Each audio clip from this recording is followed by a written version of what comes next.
दोस्तों, क्या महाराष्ट्र में बड़ा खेला होने वाला है? ये सवाल आज का तो नहीं है, काफी पहले से आपसे ये सवाल पूछ रहे हैं और इसके सवाल के पीछे जो संभावनाएं हैं वो भी आपके साथ लगातार साझा करने की कोशिश कर रहे हैं। उसका कारण ये है, संभावनाएं ये जताई जा रही है कि जिस कदर अजीत पवार हो या एकनाथ शिंदे हो, बीते दिनों जिस कदर उनकी नाराजगी नजर आई थी महायुति गठबंधन से, देवेंद्र फडणवीस से, क्या उसका कंक्लूजन, क्या उसका निष्कर्ष सरकार टूटने पर आ सकता है? सवाल ये इसलिए पूछा जा रहा है क्योंकि अब एक नया दावा कर दिया गया है। ये दावा कर दिया गया है कि एकनाथ शिंदे और अजीत पवार का महायुति में दम घुट रहा है, और अगर महायुति में दम घुट रहा है तो ऑफर भी किया गया है कि आप एक काम कीजिए, हमारे साथ आ जाइए, आपको रोटेशनल आधार पर सीएम की कुर्सी भी मिल जाएगी। अब ये पूरा मामला क्या है, किसने दावा किया है, किसने ऑफर दिया है, सब कुछ बताऊंगी इस वीडियो में। आपको आखिर तक इस वीडियो को जरूर देखिएगा। नमस्कार, मेरा नाम है जयंती झा और आप देख रहे हैं देश नीति। दोस्तों, नाना पटोले बड़े नेता हैं। इससे पहले बेशक किसी और पार्टी में थे, लेकिन उसके बाद कांग्रेस में गए और अभी तक कांग्रेस में ही हैं।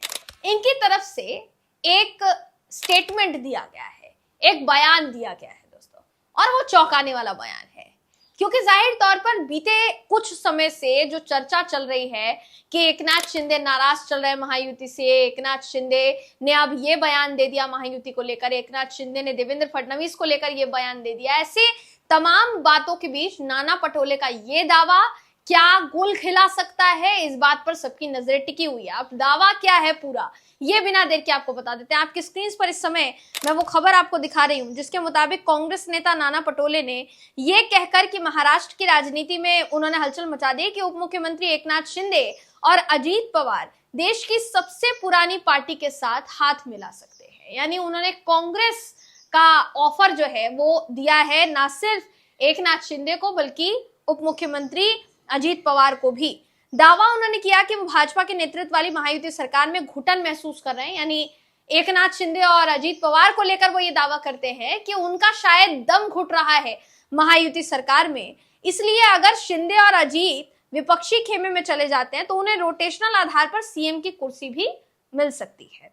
महाराष्ट्र प्रदेश कांग्रेस कमेटी के पूर्व अध्यक्ष पटोले ने यह कहा कि अजीत पवार और एकनाथ शिंदे की स्थिति सत्तारूढ़ गठबंधन और सरकार में ठीक नहीं है, वो घुटन महसूस कर रहे हैं, हम उन्हें अपना समर्थन देंगे। अजीत और शिंदे के बीच सीएम पद के मुद्दे को सुलझाने के लिए हम उन्हें बारी बारी से सीएम पद देंगे और दोनों को सीएम बनाएंगे। बीजेपी उन्हें उनमें से किसी को भी कभी सीएम नहीं बनाएगी। ये कहना है किसका? नाना पटोले का कहना है दोस्तों। पटोले का ये जो बयान है ये उस समय आया जब एकनाथ शिंदे और देवेंद्र फडणवीस के बीच कुछ ठीक नहीं है, इस तरीके के अटकलों ने जोर पकड़ना शुरू किया। एकनाथ शिंदे जो कि मुख्यमंत्री रह चुके हैं महाराष्ट्र के, और अभी फिलहाल के लिए उप मुख्यमंत्री की भूमिका जो है महाराष्ट्र की महायुति सरकार में निभा रहे हैं, उन्हीं एकनाथ शिंदे को लेकर बीते दिनों ये अटकलों का दौर तब शुरू हुआ जब एकनाथ शिंदे ने बारी बारी से ऐसे बयान देने शुरू किए जिसको लेकर ये कहा जाने लगा कि शायद वो अपनी ही सरकार से, अपने ही गठबंधन से नाराज नजर आ रहे हैं। ये बात वो अभी तक नहीं पचा पाए हैं कि उनको दोबारा मुख्यमंत्री नहीं बनाया गया, उनकी जगह खुद देवेंद्र फडणवीस मुख्यमंत्री की कुर्सी पर जो है बैठ गए। ये बात अभी तक एकनाथ शिंदे से पच नहीं पा रही है। इस तरीके के अटकलों का दौर जो है वो जारी था, और ये भी तब शुरू हुआ दोस्तों जब देवेंद्र फडणवीस ने एकनाथ शिंदे के मुख्यमंत्री रहते हुए उनके कार्यकाल में जितने फैसले लिए गए हैं, या तो उनको पलटना शुरू कर दिया या उनकी जांच बैठानी शुरू कर दी, जिसके बाद एकनाथ शिंदे की तरफ से ये तक कह दिया गया था कि उन्हें हल्के में मत लिया जाए, क्योंकि उन्होंने एक बार तांगा पलट दिया था।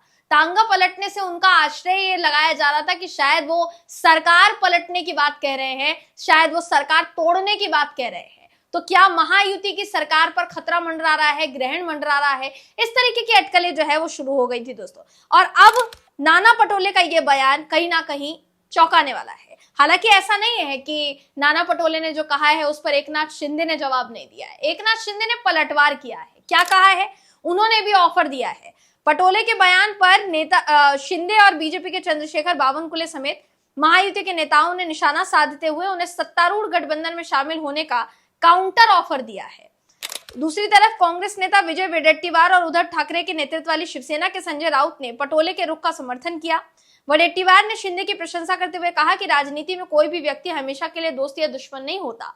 यह भी कहा उन्होंने कि शिंदे में बहुत क्षमता है, इसलिए उद्धव सेना को 2022 में विभाजित वो कर सकते हैं और अपनी पार्टी बना सकते हैं, लेकिन जिस तरीके से उन्हें सरकार में दरकिनार किया जा रहा है और निशाना बनाया जा रहा है, उससे लगता है कि शिंदे परेशान है और नाराज हैं, इसलिए भविष्य में कुछ भी हो सकता है।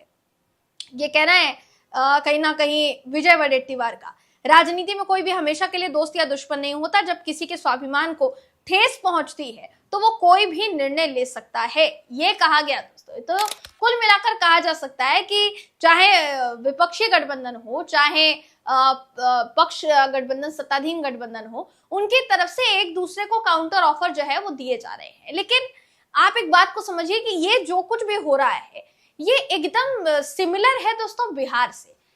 बिहार में भी चुनाव आते आते, अभी तो फिलहाल के लिए अगर देखा जाए तो चुनाव दूर है, कोर्ट के फैसले पर निर्भर करता है कि महाराष्ट्र में बीएमसी के चुनाव जो है वो कब होंगे, लेकिन उसका भी इंतजार बेसब्री से किया जा रहा है। लेकिन बिहार का पैटर्न जो है क्या महाराष्ट्र में राजनीति में, खासकर सियासत में, महाराष्ट्र की सियासत में अपनाया जाने लगा है।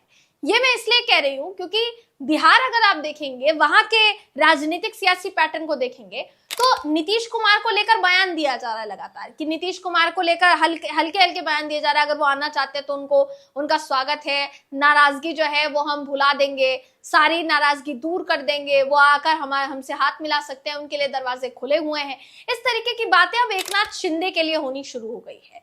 ये एनडीए में भी हो रहा है बिहार में, जहां बीजेपी पर आरोप लग रहा है कि नीतीश कुमार को बिहार की एनडीए सरकार में बीजेपी जो है वो दरकिनार करने की कोशिश कर रही है। और दूसरी तरफ महाराष्ट्र का अगर आप पैटर्न देखेंगे तो वहां पर भी यही हो रहा है कि सहयोगी दल के तौर पर एकनाथ शिंदे को, सहयोगी दल के तौर पर अजीत पवार को देवेंद्र फडणवीस या बीजेपी दरकिनार करने की कोशिश कर रहे हैं। ये मेरा आरोप नहीं है, ये तमाम आरोप अब लगने शुरू हो गए हैं। सियासी गलियारों में इस बात की सुगबुगाहट तेज हो गई है, चर्चा शुरू हो गई है दोस्तों। ऐसे में सबसे जरूरी बात यहाँ पर यह है कि बेशक ये कहा जा रहा है एकनाथ शिंदे और अजीत पवार की तरफ से या सत्तारूढ़ महायुति गठबंधन की तरफ से कि अगर पटोले आना चाहते हैं तो उनका हम हार्दिक स्वागत करते हैं कि आप आइए और ज्वाइन कर लीजिए पार्टी और आपको ये पद मिलेगा तो वो पद मिलेगा। लेकिन चौंकाने वाली ये भी बात है दोस्तों कि कुछ समय से महायुति की सरकार में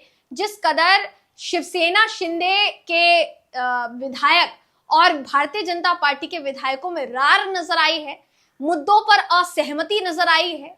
एक कह रहा है कि हमें जांच करवानी है, दूसरा कह रहा है कि जांच की निगरानी मैं भी करूंगा, क्योंकि जिस समय मैंने फैसला लिया उस समय मुख्यमंत्री उप मुख्यमंत्री दो थे, अजीत पवार का भी नाम लिया गया, फिर देवेंद्र फडणवीस का भी नाम लिया गया। तो कुल मिलाकर जो रसाकशी का दौर शुरू है महायुति में, उसके बाद नाना पटोले का दावा कि घुटन महसूस करें एकनाथ शिंदे और अजीत पवार, ये कितना सही है और कितना गलत है दोस्तों। इस पर हम आपकी राय जानना चाहेंगे कि आप इस पर क्या सोचते हैं। अपनी राय हमें कमेंट करके जरूर बताइएगा। अगली वीडियो में आपसे फिर मुलाकात होगी, तब तक के लिए नमस्कार।